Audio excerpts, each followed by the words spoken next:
দেখুন, প্রধানমন্ত্রী আসছেন আমাদের পশ্চিমবাংলায়, আসতে পারেন, 100 বার আসবেন তিনি। যে আমাদের যেখানে যেতে পারে, এটা রাইট অফ মুভমেন্টের মধ্যে পড়ছে, তিনি সভা সমাবেশ করতেই পারে।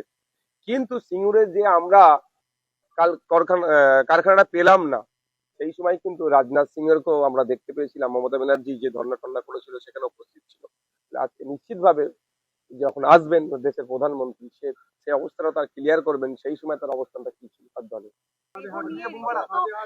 ট্রেনের সামনে দাঁড়িয়ে গ্রামবাসীরা অবরোধ করছেন, বিক্ষোভ করছেন, টায়ার জ্বলছে, এত কিছু চলছে, অথচ মুখ্যমন্ত্রী মমতা বন্দ্যোপাধ্যায় তিনি চুপ করে বসে রয়েছেন। চুপ, চারিদিকটা চলছে ভোটের আগে। এই মুহূর্তে কি পরিযায়ী শ্রমিকদের উপরে যেভাবে ভিন রাজ্যে অত্যাচার হচ্ছে, সে অত্যাচার বন্ধের জন্য রাজ্য সরকারের যা পদক্ষেপ নেওয়া দরকার সেটা নেয়নি।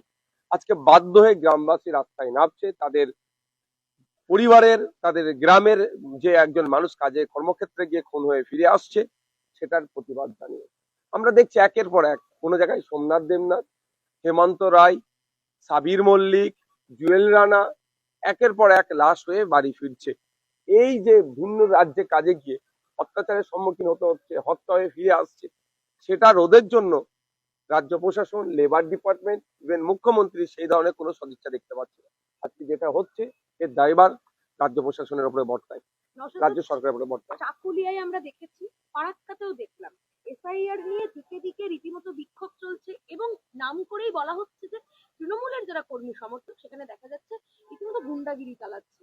কেন?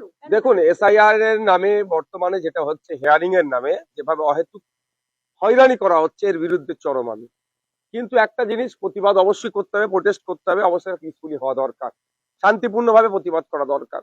কিন্তু ওই কোনো ক্ষেত্রেই হিংসার পথ অবলম্বন করলে সেই প্রতিবাদের সাথে আমি নাই, ছিলাম না, না আছি না, আগামী দিনে থাকবো। তাই আমার অনুরোধ, অ্যাপিল, যেভাবে নির্বাচন কমিশনের পক্ষ থেকে নামের বানান ভুল, বয়সের তারতম্য, সন্তানের সংখ্যা নিয়ে, এবং ইভেন নামের একটা ডট এক্সট্রা থাকার জন্য, কোনো জায়গায় না থাকার জন্য এ ধরনেরও ডাকা হচ্ছে। 2002 এর বা আপনার এসআইআর লিস্টে নাম ছিল, তাকেও ডাকা হচ্ছে, পরিবারের নাম আছে তাদেরকেও ডাকা হচ্ছে। এই যে অহেতুক হয়রানি করা হচ্ছে, এর বিরুদ্ধে প্রতিবাদ হওয়া দরকার।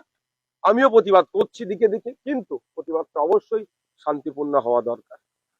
দেখা যাচ্ছে বিভিন্ন জায়গায় তৃণমূলের যারা কর্মী সমর্থক বা ক্যাডার বাহিনী যাদের বলা হয়েছে তাদের হাতে পুলিশ মার খাচ্ছে।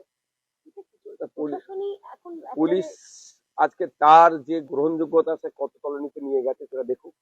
কারণ এই পুলিশের একটা অংশ তৃণমূলের সাথে জুড়ে থেকে যেভাবে এই ধরনের তারা বিরোধীদের উপরে আক্রমণ, বিরোধী কন্ট্রোল করার চেষ্টা, যখন তাদেরকে সহযোগিতা করেছে, সেই তৃণমূলের নেতারাই আজকে দেখুন পুলিশের উপরে আক্রমণ হচ্ছে। আমরা এই আক্রমণের চরম বিরোধিতা করছি।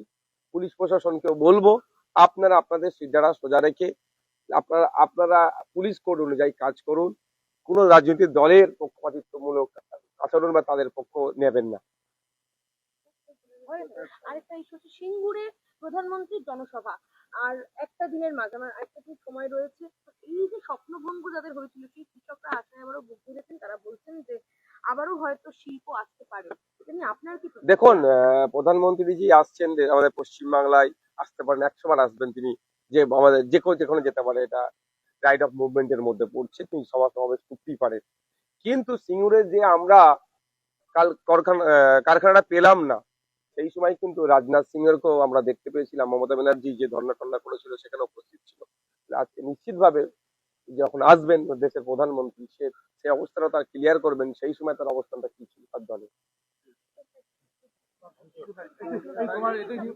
আমরা এখন আসছি, আসবো। হ্যাঁ, যাবো।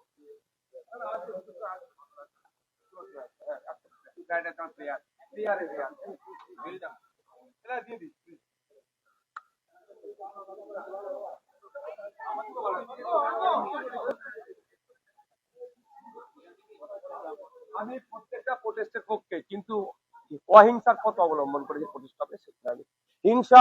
হিংসা দিয়ে কোনোদিন কোনো সমস্যার সমাধান হয় না। এর জন্য রাজ্য সরকার দায়ী। আজকে যেটা ঘটনা ঘটছে, কারণ ইতিপূর্বে কখনো জুয়েল রানা, কখনো সোমনাথ দেবনাথ, কখনো সাবির মল্লিক, কখনো হেমন্ত রায়, এই ধরনের লিস্ট বেড়েই যাচ্ছে। বাঙালি পরিযায়ী শ্রমিকদের উপরে অত্যাচার নেমে আসছে। সেই সময় রাজ্য প্রশাসন বা লেবার ডিপার্টমেন্ট সেই অর্থে কোনো পদক্ষেপই গ্রহণ করেনি। ফলে আজকে এই লিস্ট বাড়ছে। গ্রামবাসীরা তাদের পরিবারের লোককে হারিয়েছে, সেই জন্য তারা রাস্তায় নেমেছে। তবে অনুরোধ এটাই, প্রোটেস্ট করার আমি পক্ষে। আমার ডেমোক্রেটিক রাইট প্রোটেস্ট করার।